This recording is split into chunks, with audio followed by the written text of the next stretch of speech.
Roman Empire Crash Course 101 on a budget. The Roman Empire began when Augustus took over after Caesar's death and remodeled the Roman government, disguising the empire as a republic. Who's Julius Caesar? You make a Caesar salad? Because I'm hungry and I want some salad. No. Julius Caesar was a military general who also actively participated in the government and kissed up to citizens with wild shows. His victory at Gaul allowed him to be liked by even more citizens, and soon he named himself dictator.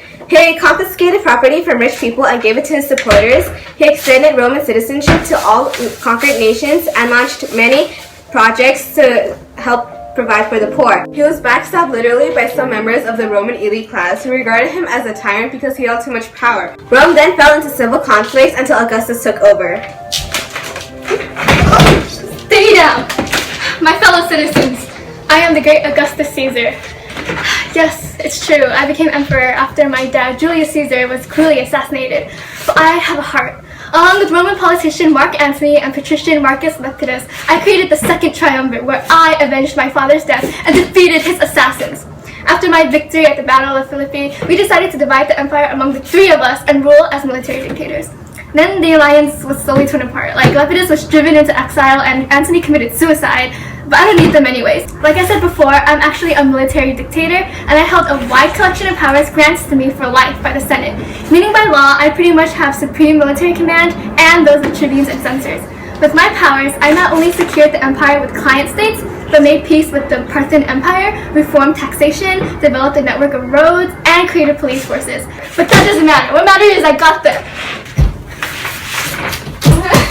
Shut up! The only thing you're known for is the Pax Romana. Let's go to the thought bubble. The Pax Romana, or Roman peace, was a prolonged period of stability that lasted for more than 2 centuries, from 27 BCE to 14 CE. At this time, there was no other power or empire that was able to achieve victory against the Romans. Even though conquered people may have resented the Romans, they probably couldn't deny that their lives were much more peaceful and orderly than they had been before the creation of an elaborate system of law designed to be applied to everyone in the empire so that they were all equal under the law. Roman law was fair and balanced for its time, and they integrated the different lands that made up the empire. Therefore, citizens were able to focus on other matters like literature, architecture, commerce, education, and the arts. New buildings in Greek architectural style sprang up throughout the empire, and Roman roads helped facilitate trade and travel.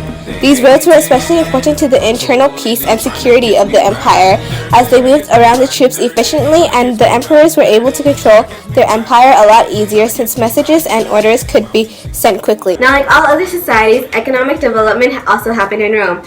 Agricultural productions at latifundia began to focus on the production of crops for exportation, which allowed other regions of the empire to focus on the cultivation or production of a specific item for them to export as well. Specialized production began the stage for trading as sea lanes appeared and connected most of the Mediterranean region together.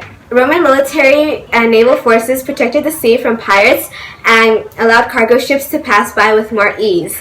The Mediterranean became a lake to the Romans, and they called it their Mare Nostrum. The Roman government joined with merchants, linking the Mediterranean into a well-integrated network of communication and exchange. The wealth the Romans got from integrating the Mediterranean allowed them to urbanize quickly. The Roman state was able to finance for the construction of hundreds of temples, the creation of concrete, and aqueducts, which provided everyone in the empire with clean water to use. Urbanization of the empire led to social changes in the Roman Empire, as wealth played a larger role in society. So the Roman Empire was already a patriarchal society, and increasing wealth only gave way to new classes of merchants and landowners who gained power and prestige. They built large houses and large gardens, and also ate exotic food. In contrast, the poor lived in total poverty, with many being unemployed. Circuses were popular among the poor, as it provided them with free food and entertainment. The upper-class Romans, in order to maintain control, used bread and circuses as a form of bribery to keep the poor people from rebelling and to keep them out of politics. The only class of people living harsher lives were slaves.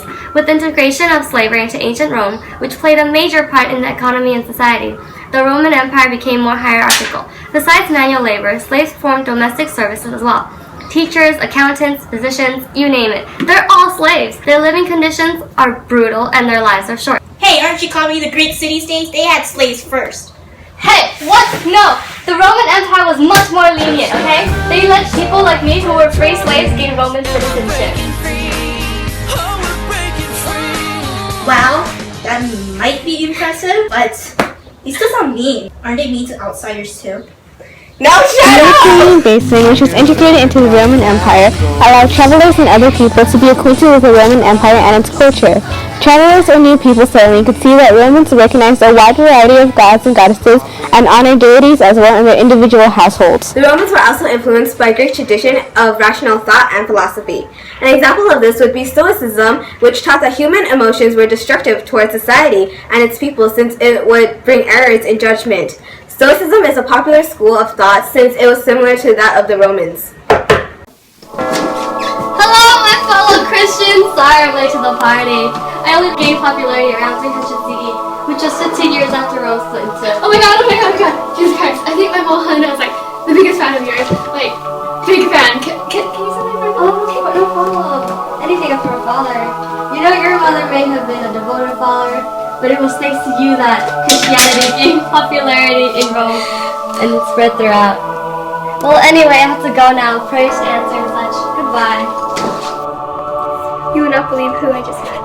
Why do you seem so captivated by him? That was Jesus Christ, the founder of Christianity. Yeah, but what's so impressive? I mean, your mother was a Christian, but you aren't. So why do you even love Jesus or Christianity in general? Okay, first of all, I may not be a Christian, but I do believe that Christianity played a major part in stabilizing the empire, especially after it split into two. What are you even talking about? Christianity started its journey in the Roman Empire as a persecuted religion. The few followers that it had at the time had to meet in secret underground. Since Christianity is a monotheistic religion, it goes against the Romans, who followed multiple deities. The Romans believed that all of these different deities each contribute in maintaining prosperous and peaceful society. The fact that Christians didn't believe in multiple gods meant that they were putting themselves and everyone around them in danger, since they didn't have the protection of the deities. Well, Christian ideals grew enormously popular eventually among the lower classes, and therefore I legalized it and seized the prosecution of Christians throughout the establishment of the Edict of Milan. Wait, how does a religion go from being persecuted by almost the entire Roman Empire to being widely accepted? Well, at one point in the Roman Empire, it was constantly facing off diseases and barbarian invasions. During this chaos, Christians were actually especially very helpful towards the poor and sick people, while the busy Roman government was preoccupied. This gained Christianity a much more positive image. Certain Christian values such as equality before God and charity also won Christianity more followers. As it gained more popularity among the people, I finally made it the official religion of the empire. Because of me and the religious tolerance that I established, people of the empire were able to comfortably express and practice their own beliefs for many years, even after my reign. Wait. Eventually, all great things come to an end. The Roman Empire faced constant invasions from nomadic forces such as Germanic warriors. What are you talking about? It wasn't entirely our fault. I mean, the Huns kept pushing us away from our own lands. You guys kept discouraging us from settling in it. We even adopted Roman law, converted Christianity, and adopted agriculture to try to fit in with you guys. Once the Germanic warriors were inside the empire, they found very little effective resistance and began to create settlements throughout the Western Empire. They also joined the army, which caused lots of problems. Diocletian and Constantine had problems recruiting Roman citizens for the army, and so they began to accept Germanic warriors. However, the Germanic warriors weren't loyal to the empire, and so they were part of the reason why the empire split. Internal conflicts also led to the fall of the Roman Empire. With Diocletian's split of the empire, the western half began to decline even faster because Constantine focused all of the Roman wealth on the Eastern Byzantine Empire. Their decline and split disrupted Roman traditions, which then caused many arguments on how the government should be ran, leading to further conflict with the western part of the empire. Although constant attacks from outside bombarded the Roman Empire, pushed them into further decline, it was already crumbling internally thanks to severe financial crises that were due to constant warfare and overspending. Oppressive taxation and inflation created larger class divisions among the rich and the poor. It even led to people fleeing the empire to avoid being taxed heavily. Conditions worsened when the Vandals claimed North Africa and began disrupting the empire's trade by prowling the Mediterranean for pirates. With its economy faltering and its commercial and agricultural production in decline, the empire began to lose its grip on Europe. Internal affairs caused the Roman Empire's collapse as much as outside pressures did, but they actually saw its final straw when nomadic forces sacked the city and Odoacer, a barbarian, overthrew Romulus Augustus, the last emperor of the Western Roman Empire.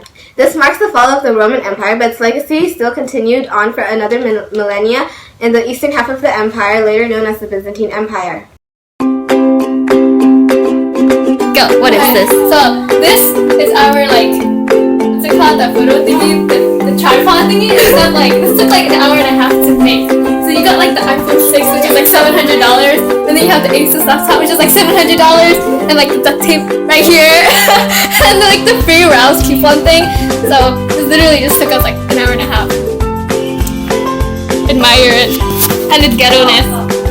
Crash course on a budget. Hello, my fellow Christians. Sorry I'm late to the party. I only began to... Bro.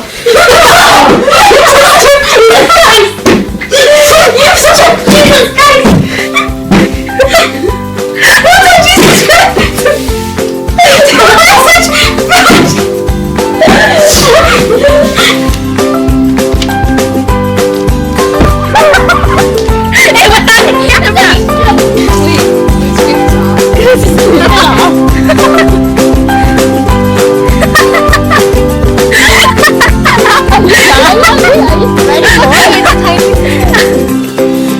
Get out of here. Wait. Bring up the bra part.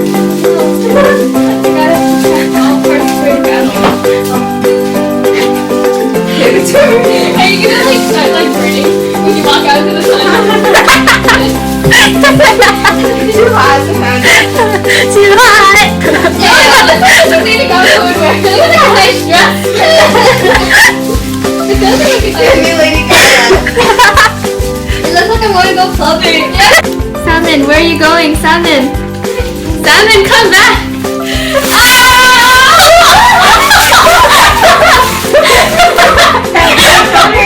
You got the shoulders. No shoulder pads though. Stripping. Jesus Christ. Oh, hey. Hey. Hey,